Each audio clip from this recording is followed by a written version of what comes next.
सल्लि अला मुहम्मदिन व आलि मुहम्मद।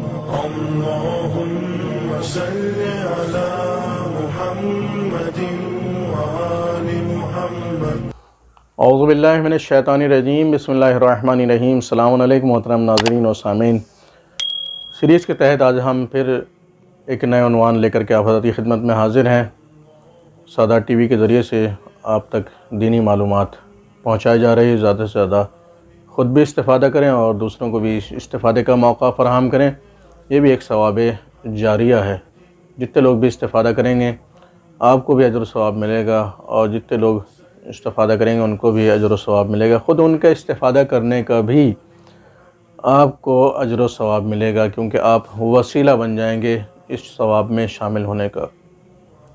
आज का उन्वान गुफ्तगू है रोज़ों की अहमियत।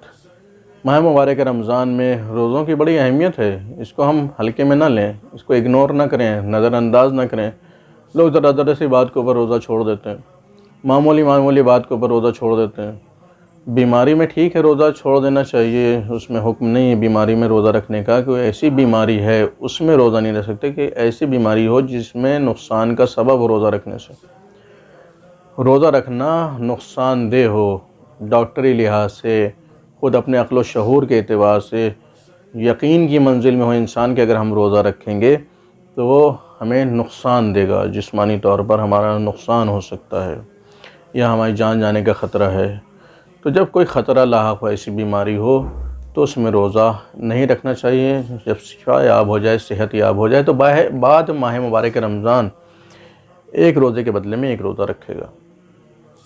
इसके अलावा अगर सफ़र दरपेश है, माह मुबारक रमज़ान में सफ़र कर सकता है इंसान, अगर उसको कुछ सफ़र करना ज़रूरी है, लेकिन अगर ज़रूरी नहीं तब भी इंसान सफ़र कर सकता है। लेकिन सफ़र में जो रोज़ा छूटा है तो उसके बदले में भी एक के बदले में बाद माह मुबारक रमज़ान एक रोज़ा रखा जाएगा।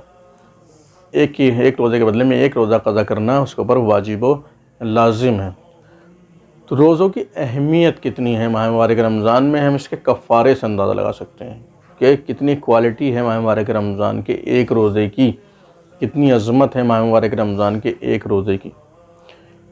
कितनी अज़मत है कि अगर एक रोज़ा हमने जानबूझ के छोड़ दिया, अब ये तो मजबूरी होगी कि सफ़र दरपेश है या कोई बीमारी ऐसी जिसमें नुकसान का खौफ है, ये तो मजबूरी है। लेकिन बग़ैर मजबूरी के अगर हमने रोज़ा तर्क कर दिया, माह मुबारक रमज़ान का रोज़ा छोड़ दिया, तो उसका कफ़ारा, उससे अंदाज़ा लगा सकते हैं कितनी अज़मत है रोज़े की परवरदिगार के नज़दीक।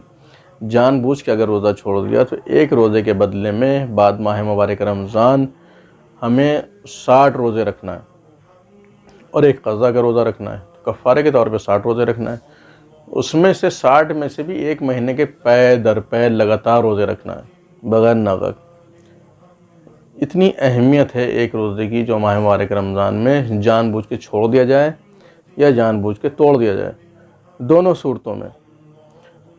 सूरतों में उसका कफ़ारा अदा करना इंसान के ऊपर वाजिब व लाज़िम है। ऑप्शन दिए गए हैं इसमें कि अगर 60 रोज़े नहीं रख सकता इंसान कफ़ारे के तौर के ऊपर, तो 60 लोगों को, ज़रूरतमंदों को खाना खिलाए एक रोज़े के बदले में, और अगर ये भी नहीं कर सकता है तो किसी ग़ुलाम को आज़ाद कराए।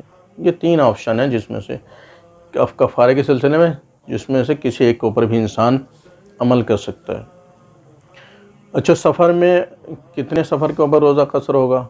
कसर का मतलब है कि रोज़ा नमाज की तरह नहीं होता है कि आधा रोज़ा रख लिया, जैसे आधी कसर में नमाज जैसे कसर हो जाती है सफ़र में, आखिर की 2 रकअतें हस्फ हो जाती हैं 4 रकअती नमाज से।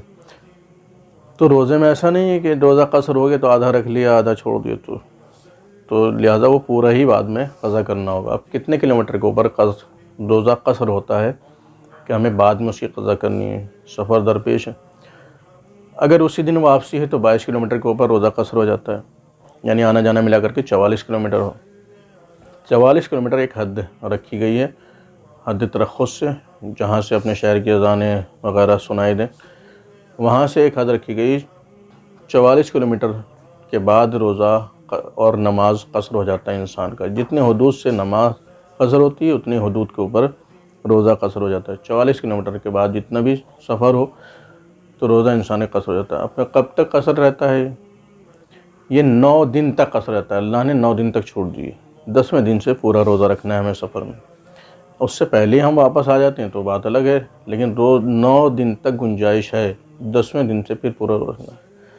अब ये इरादा करना होगा पहले से। अगर पहले से घर से निकल रहे हैं कि हम 9 दिन से ज़्यादा रहेंगे तो फिर एक दिन भी कसर नहीं रहेगा, मंजिल पे पहुंचने के बाद से पूरा रोज़ा रखना होगा। जब पहले से इक़ामत अशरा का इरादा हो, 10 दिन या उससे ज़्यादा रहने का इरादा हो।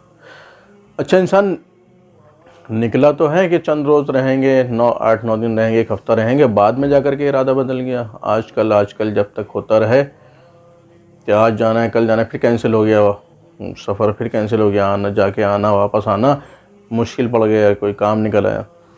तो ये जो आजकल चलेगा ये इंसान का 30 दिन तक चलेगा। 30 दिन तक इंसान आजकल चला सकता है कि आज नहीं कल सफ़र करेंगे, कल नहीं आज। 31वें दिन से फिर कोई गुंजाइश नहीं है, वहाँ से फिर इंसान को पूरा रोज़ा है, पूरी नमाज़ पढ़नी होगी। जो है काम नमाज के सिलसिले में कसर के, वही रोज़े के सिलसिले में तवज्जो की ज़रूरत है। बाकी अपने करीबी उलमा किराम से रुजू कर सकते हैं तफसीली मसाइल के लिए। तो माह मुबारक रमज़ान के रोज़े की अज़मत का आपने इस गुफ्तगू में अंदाज़ा लगा लिया होगा कि अल्लाह के नज़दीक एक रोज़े की कितनी वैल्यू है, कितनी कदर है, कितनी मंजिलत है, उसकी क्या अहमियत और अज़मत है।